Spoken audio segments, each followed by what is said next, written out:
Hello, welcome back to this week's market update. Today is Friday, December 1st, 2023, and we had a full week of data coming off the slower holiday week last week, so we'll jump right in here.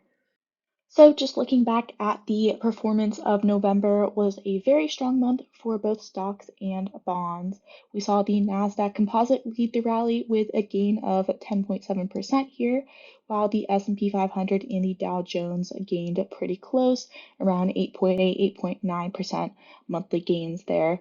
And then additionally, we saw the Barclays Aggregate Bond Index experience its best monthly gain since 1985, rising by just about 4.3% in just the month based off of lower yields. As for this week, it was a bit slower as we had a lot of economic data, but it did come all on pace with expectations. So nothing too shocking this week, and we did see the Dow Jones and the S&P 500 gain about another 100 basis points this week. Heading into our news of the week, we got the October PCE report here coming in just as expected, like the more moderate CPI and PPI prints that we got earlier in November. The PCE print came in light as we had hoped.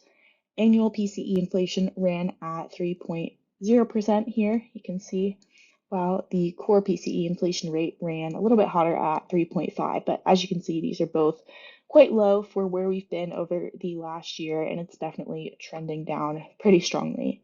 On a monthly basis, PCE was actually flat, while core PCE rose just a modest 0.2%. So all this comes kind of at the time that we are shifting away from the possibility of future rate hikes to come from the Fed to kind of the excitement about a potential rate cut in the new year, leading to a lot of the markets rally this month and hopefully another rally into December.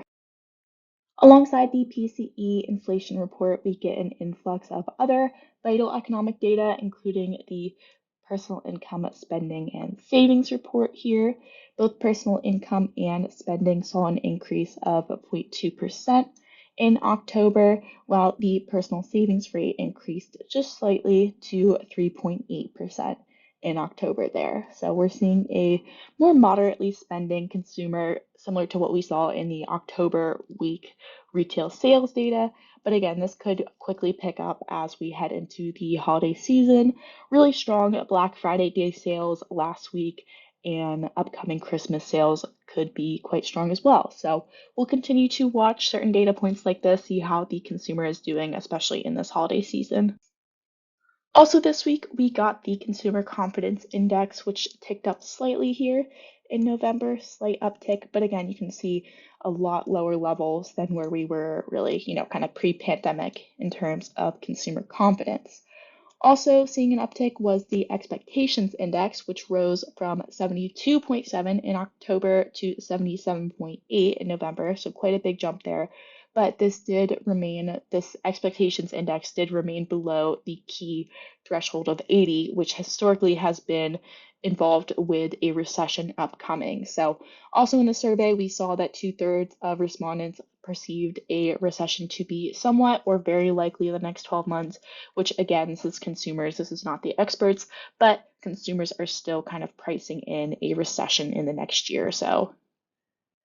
Moving along throughout our week here, we got the October new home sales as well as the October existing home sales. So we'll take a look here.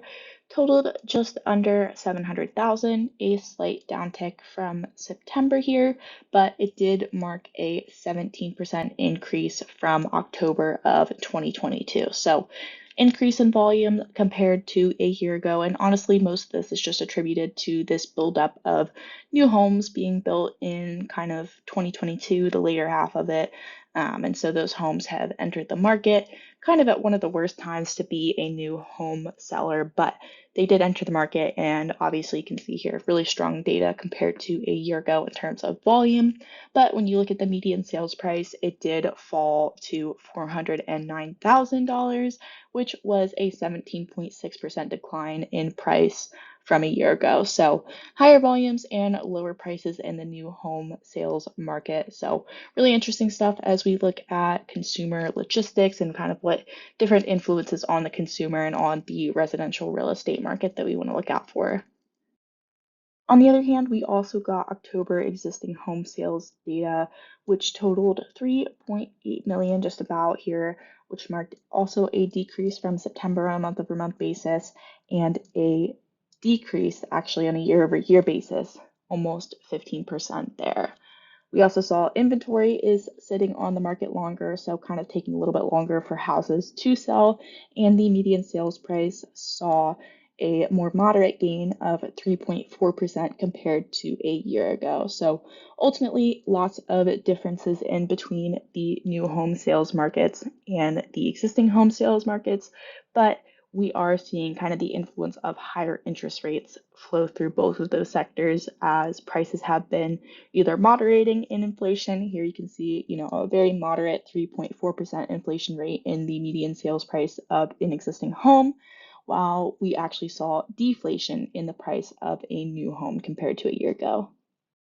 Final update of the week, we got the November ISM Manufacturing Index, and it came in quite a bit below expectations at 46.7% in November here. And that marked the 13th consecutive month of below 50% or kind of contractionary readings, also marking no change from October's data, despite analysts expecting an increase in the index there.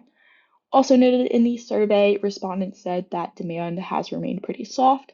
Suppliers continue to have excess capacity to produce, and manufacturers remain concerned over higher labor costs as well. So overall, kind of seeing it mostly in the manufacturing industry, but we are starting to see cracks as we look through the data and see what they're saying in terms of expectations of a recession, slower demand, and those sorts of things. So we'll continue to watch the data as it comes out as we best manage our portfolios. We really appreciate you tuning in, and we look forward to providing another update next week.